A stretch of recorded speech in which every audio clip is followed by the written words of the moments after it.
Well, hello everyone. It's Dave Davies. So we're here to talk about the Village Green Preservation Society. So I should just say my job is a rock and pop critic for the Times. So therefore I'm allowed to say with authority that Village Green isn't just one of the best albums of the 60s, but it's one of the best albums ever made. And it definitely is. And for me, it kind of, I felt that it wasn't so much about, it's about Britishness to an extent, but to me it was about it was about imagination, the childhood, going back to a safe place almost, or going back to a kind of, a kind of retreat.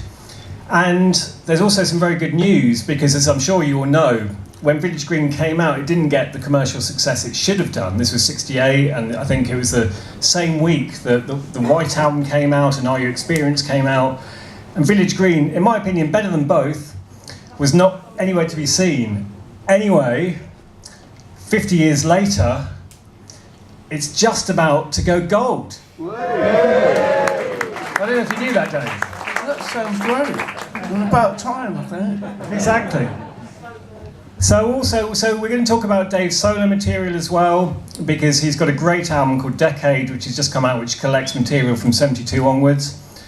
But Dave, I wanted to start by asking you, where were the Kinks at before Village Green? Because you'd had this ban in the States, which had really changed the fortunes for the band.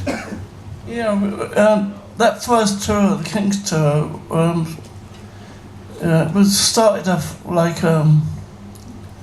screaming kids and girls and everything, and there were limos driving us to these great stadiums, and I was a young kid, for Christ's sake.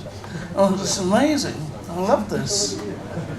Is this what showbiz is about? Yeah. And I think by the time we got to LA, and I think we were supposed to do a gig at Cow Palace, and we went, no, there's nobody there.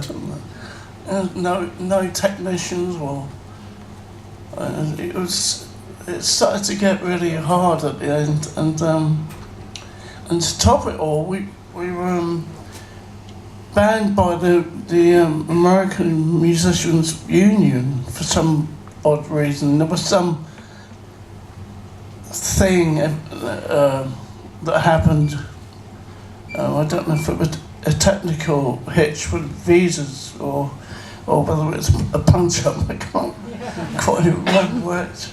But we were banned from playing America.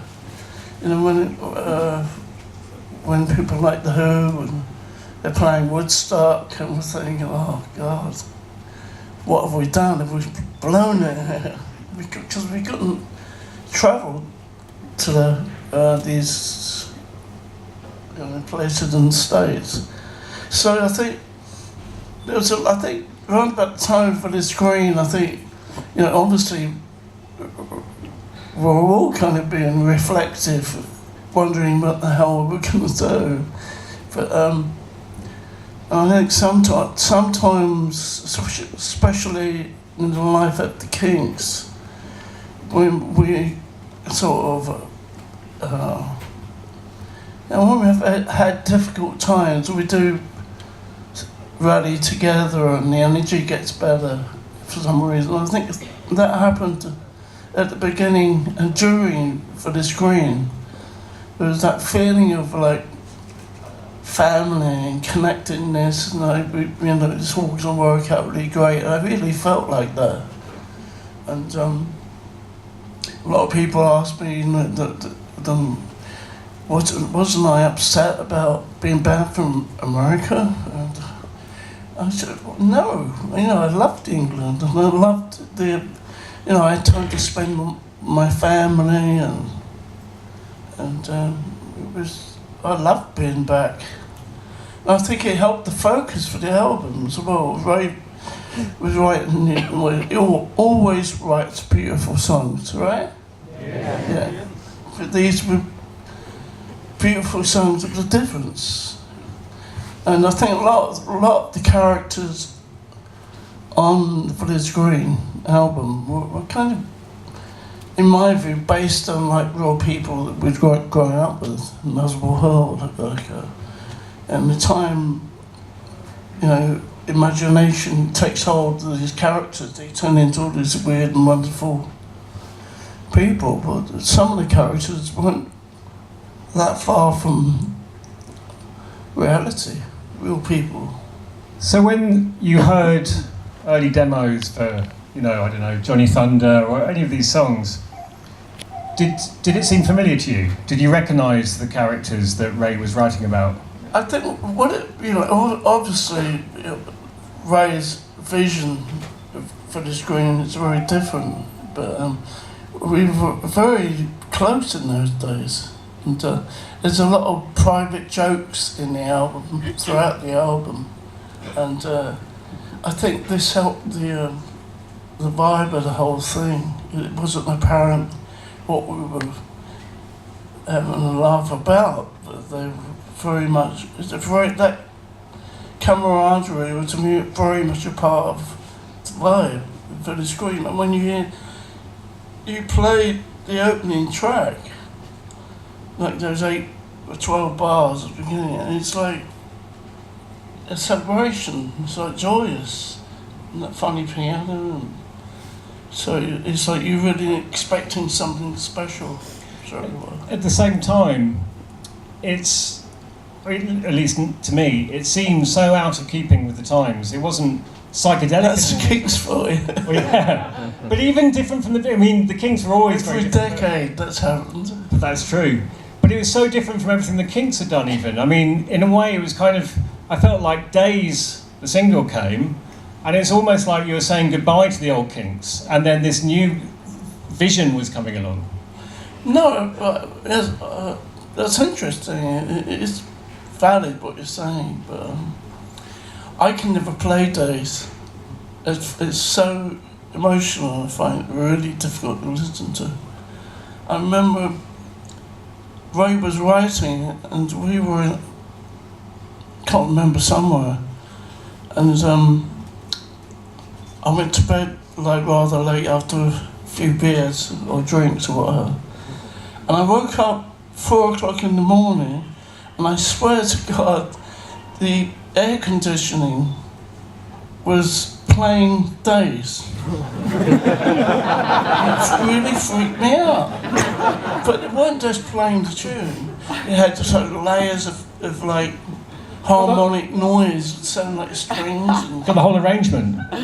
Oh, superb. Oh, talented. It's so annoying afterwards. I realised I didn't have a recorder with me. It would have made it great. Oh. But maybe it's just going in my head. No, it's a very special song,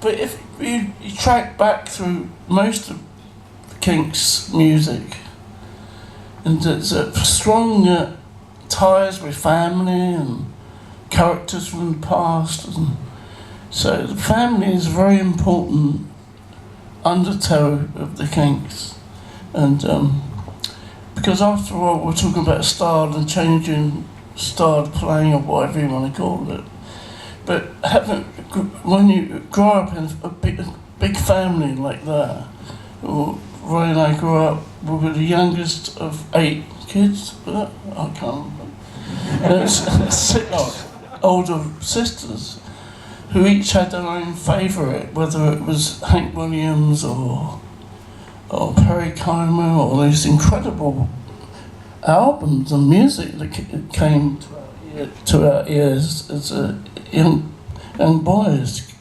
It's amazing, the influences. So it seemed quite obvious when we got into the studio and started recording, we wanted to experiment with everything. Country music, that was a big influence to me. Something I've always thought about Village Green, although, like I said, to me it's more about the imagination than anything. But you grew up in, you grew up in Muswell Hill. You're in North London. You weren't growing up in the Village Green. So. Well, it was in here. I mean, you're talking about imagination. It's highly. Songwriting or writing in any form is luckily, hopefully, really imaginative. And you only need a few sparks of inspiration, and you've got, that's why I can understand why Ray later on started to get into the things like soap opera and writing, because these people come alive in your mind, and they're always doing something, and they meet other people. And a lot of these imagery, I think Village Green really expresses it, not better, but as well as a lot of albums. That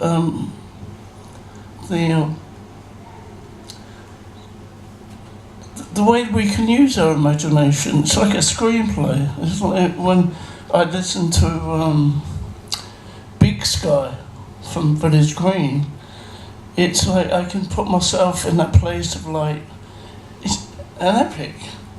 Everybody thinks about, is there a God, or who am I, what am I doing here?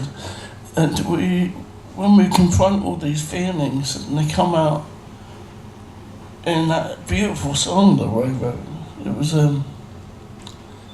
it's a movie, Big Sky the movie, but all the songs sound like that.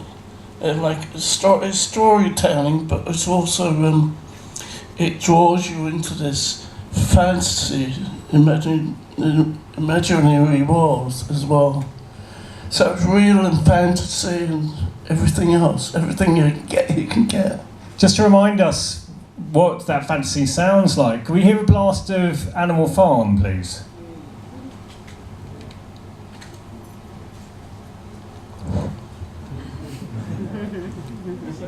I don't